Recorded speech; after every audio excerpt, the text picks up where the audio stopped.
Bangalore to Mumbai. ഇതാണ് ബസ്സിന്റെ അവസ്ഥ. ഫുള്ള് സ്ലീപ്പർ കോച്ചാണ്. ഇങ്ങനെ കടന്നുറങ്ങി പോകാൻ പറ്റിയ ബസ്സാണ്. 1000 കിലോമീറ്ററിന് മുകളിലുണ്ട്. ഏകദേശം 10-20 മണിക്കൂർ യാത്ര. വൈകുന്നേരം 5:30-6 മണിക്കാണ് ബസ് ബാംഗ്ലൂരിൽ നിന്ന് എടുക്കുന്നത്. രാജസ്ഥാനിലേക്കുള്ള ബസ്സാണ്. രാജസ്ഥാനി ഡ്രൈവറും രാജസ്ഥാനി ഹോട്ടൽ. രാജസ്ഥാനി ഹോട്ടൽ ആയതുകൊണ്ട് ചന്ന മസാലയും ചപ്പാത്തിയും വെജ് ഫുഡ് മാത്രമേ കിട്ടൂട്ടോ. ഇതാണ് നമ്മൾ പോകുന്ന ബസ്, ജെയിൻ ട്രാവൽസ്. അടിപൊളി ബസ്സാട്ടോ. കടന്ന് തന്നെ പോവാ. ഇരിക്കാൻ കഴിയൂല, അത് മാത്രമേ ഉള്ള ഒരു ബുദ്ധിമുട്ട്. ഇരിക്കാൻ പക്ഷെ നമ്മൾ സാധാ ബസ്സിൽ ഇരിക്കും പോലെ സീറ്റിൽ ഇങ്ങനെ ചാരി ഇരിക്കുന്ന അത് കഴിയൂല. ഇരിക്കുമ്പോൾ കുറച്ച് വളഞ്ഞിരിക്കേണ്ടി വരും. അതിങ്ങനെ ചെറിയ കുലുക്കവും വരുന്ന സമയത്ത് ഒരു ബുദ്ധിമുട്ടാണ്. ഇതേപോലെ കടന്ന് പോവാന് അടിപൊളി. ഈവനിങ് ടൈമിൽ ബസ് കയറിയത് കൊണ്ട് രാത്രി കുറച്ച് സമയം യാത്ര ഒക്കെ ആസ്വദിച്ച് പിന്നെ ഡിന്നറും കഴിച്ച് നേരെ പോയി കിടന്ന് അങ്ങ് ഉറങ്ങി. രാവിലെ ബസ് ഏതോ ഒരു ഹോട്ടലിന് മുമ്പിൽ നിർത്തിയിട്ട് എല്ലാവരും എണീച്ചോളി ചായ കുടിച്ചോളി എന്ന് പറഞ്ഞപ്പോട്ടോ എണീച്ചത്. എണീച്ച് ചായ കുടിച്ച് പുറത്തിറങ്ങി വീണ്ടും ഒന്നുകൂടി പുറത്തുള്ള കാഴ്ചകളൊക്കെ ആസ്വദിച്ച് ഒന്നുകൂടിയും കടന്ന് എണീച്ചപ്പോൾക്ക് പൂനെ അങ്ങ് കഴിഞ്ഞിട്ടേക്ക്. പൂനെ ചുരമൊക്കെ കഴിഞ്ഞ് ഒരു 10-10:30 ഒക്കെ ആയപ്പോൾക്ക് മുംബൈ എത്തിട്ടോ. ഇനി നമ്മൾ കാണാൻ പോകുന്നത് മുംബൈയിലേക്കാഴ്ച. ഗേറ്റ് കടന്ന് മുംബൈയിലേക്ക് അങ്ങോട്ട് കയറാട്ടോ.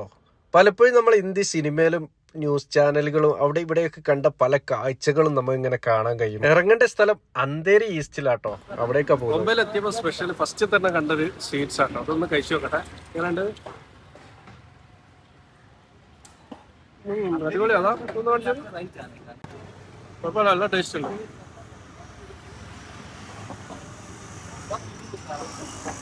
ഇതിന്റെ പേരാണ് പേത്തി. ഇതിന്റെ പിന്നിൽ ഒരു ചരിത്രമുണ്ട്. ഷാജഹാൻ ചക്രവർത്തി താജ്മഹൽ ഉണ്ടാക്കുന്ന സമയത്ത് പണിക്കാർക്ക് വേണ്ടി ഉണ്ടാക്കിയ സീറ്റാണ്. നല്ല വിശപ്പുണ്ട്, എന്ത് കഴിക്കുന്ന ആലോചിച്ചിട്ട് ഇങ്ങനെ നിൽക്കുമ്പോഴാണ് മുമ്പിൽ ഒരു രാജസ്ഥാനി ഹോട്ടൽ കാണുന്നത്. വെജ് ആൻഡ് നോൺ വെജ് എല്ലാ ഐറ്റവും ഉണ്ട്. ഇവിടെ തന്നെ കയറി ഇവിടെ തന്നെ ഫുഡ് കഴിക്കാന്ന് ഉറപ്പിച്ച് ഓർഡർ ചെയ്ത് ചിക്കൻ ഹരിയാലി, തന്തൂർ റൊട്ടി, ചപ്പാത്തി, മട്ടൻ കടായി. നന്നായിട്ട് വിശന്നിട്ടാണോന്ന് അറിയില്ല, അടിപൊളി ടേസ്റ്റ് ആട്ടോ. തിന്നിട്ട് മതിയായില്ല. മറ്റൊരു സംഭവം കൂടി ഇതിന്റെ കൂടെ തന്നെ പറയട്ടെ, മുംബൈയിൽ ഫുഡ് ഭയങ്കര ചീപ്പാട്ടോ. പ്രത്യേകിച്ച് ബാംഗ്ലൂരിനെ അപേക്ഷിച്ച് നോക്കുമ്പോൾ വളരെ ചീപ്പാണ്. ഫുഡ് കഴിച്ചതിന് ശേഷം നമ്മൾ നേരെ റൂമിൽ കേട്ടോ പോയത്. കുറച്ച് ടൈം റെസ്റ്റ് എടുത്തൊന്ന് റിലാക്സ് ആയി ഒന്ന് ഫ്രഷ് ആയി പതിയെ നമ്മൾ പുറത്തേക്ക് ഇറങ്ങി. ഇനിയാണ് മുംബൈന്റെ കാഴ്ച കാണാൻ പോകുന്നത് കേട്ടോ. അന്തേരി സ്റ്റേഷൻ ആട്ടോ ഈ കാണുന്നത്. മുംബൈ റെയില് എല്ലാവർക്കും അറിയണ്ടാവൂലേ, എന്നാലും ചിലരൊക്കെ ഉണ്ടാവും അറിയാത്തോല്. ഒരു സംഭവം കേട്ടോ മുംബൈ ലോക്കൽ ട്രെയിൻ എന്ന് പറഞ്ഞാല് 10 റുപ്യന്റെ ഒരു ടിക്കറ്റ് എടുത്ത് താഴത്ത് പോയി നിന്നതേ ഓർമ്മയുള്ളൂ. അത്താ വരുന്ന ട്രെയിന് വെറും 10 റുപ്യക്ക് മുംബൈന്റെ ഒരു സൈഡ് മുതൽ ഒരു തല മുതൽ മറ്റേ തല വരെ സഞ്ചരിക്കുക എന്നുള്ളതാണ് ഇതിന്റെ പ്രത്യേകത. ഇനി കുറച്ച് ദൂരാണെങ്കിൽ 5 റുപ്യ കൊടുത്താലും മതി കേട്ടോ. അത് മാത്രല്ല ഓരോ 2 മിനിറ്റിലും നമുക്ക് ട്രെയിൻ ഇങ്ങനെ വന്നോണ്ടിരിക്കുക. അത് AC ഉണ്ടാവും, ഇടയ്ക്ക് ഫാസ്റ്റ് ട്രെയിൻ ഉണ്ടാവും, ഇടയ്ക്ക് ലോക്കൽ ട്രെയിൻ ഉണ്ടാവും. എല്ലാ ട്രെയിനും ഉണ്ട് കേട്ടോ. ഓരോ ട്രാക്കിലും നമുക്ക് ട്രെയിൻ ഇങ്ങനെ കാണാം. അതിനിടയ്ക്ക് തന്നെ വേറൊരു ട്രെയിൻ നമ്മൾ ഓവർടേക്ക് ചെയ്ത് പോകുന്നത് അതും കാണാം. പല പല ദൃശ്യങ്ങൾ നമുക്ക് കാണാൻ കഴിയും. ഞാൻ ആദ്യമായിട്ടാട്ടോ കാണുന്നത് ഒരു ട്രെയിൻ വേറൊരു ട്രെയിൻ ഇങ്ങനെ ഓവർടേക്ക് ചെയ്ത് പോകുന്നതൊക്കെ. അതിന്റെ കൂടെ തന്നെ ചില സ്റ്റേഷനിൽ എത്തുമ്പോൾ ആൾക്കാർ ഇങ്ങനെ കൂടി നിൽക്കുന്നുണ്ടാവും. നമ്മൾ കയറിയത് ഒരു പക്ഷേ ഫാസ്റ്റ് ട്രെയിൻ ആണെങ്കിൽ നിർത്താതെ പോകുന്നതും കാണാം. നമുക്ക് പിന്നിലായി പോകുന്ന ഒരു ലോക്കൽ ട്രെയിന് നമ്മൾ നിർത്താതെ പോയ സ്റ്റേഷന്റെ മുമ്പിൽ മറ്റൊരു ട്രാക്കിലൂടെ വന്ന് അവിടെ നിർത്തുന്നതും കാണാം. ട്രെയിനിൽ അധികം യാത്ര ചെയ്ത് ശീലമില്ലാത്ത എന്നെ പോലുള്ള ഒരാൾക്കൊക്കെ ഒരു വിസ്മയ ലോകം തന്നെ കേട്ടോ മുംബൈ തരുന്നത്. അങ്ങനെ കാണാ കാഴ്ചകൾ കണ്ട് എത്തിപ്പെട്ടത് മുംബൈ സെൻട്രലില്. മുംബൈ സെൻട്രൽ ഇത് ഒരു ജംഗ്ഷൻ ആട്ടോ. ഇവിടെ നിന്നാണ് പല ട്രെയിനുകളും സ്റ്റാർട്ട് ചെയ്യുന്നത്. ഒരു വന്ദേ ഭാരത് ഒക്കെ ഇങ്ങനെ നിർത്തിയിട്ട് കാണാം എങ്ങോട്ടോ ഉള്ളതാണ്. അങ്ങനെ റെയിൽവേ സ്റ്റേഷനിൽ പുറത്തോട്ട് ഇറങ്ങി. ഇനി നമുക്ക് കുറച്ച് പുതിയ വേറെ കുറച്ച് കാഴ്ചകൾ കാണാം മുംബൈയുടെ.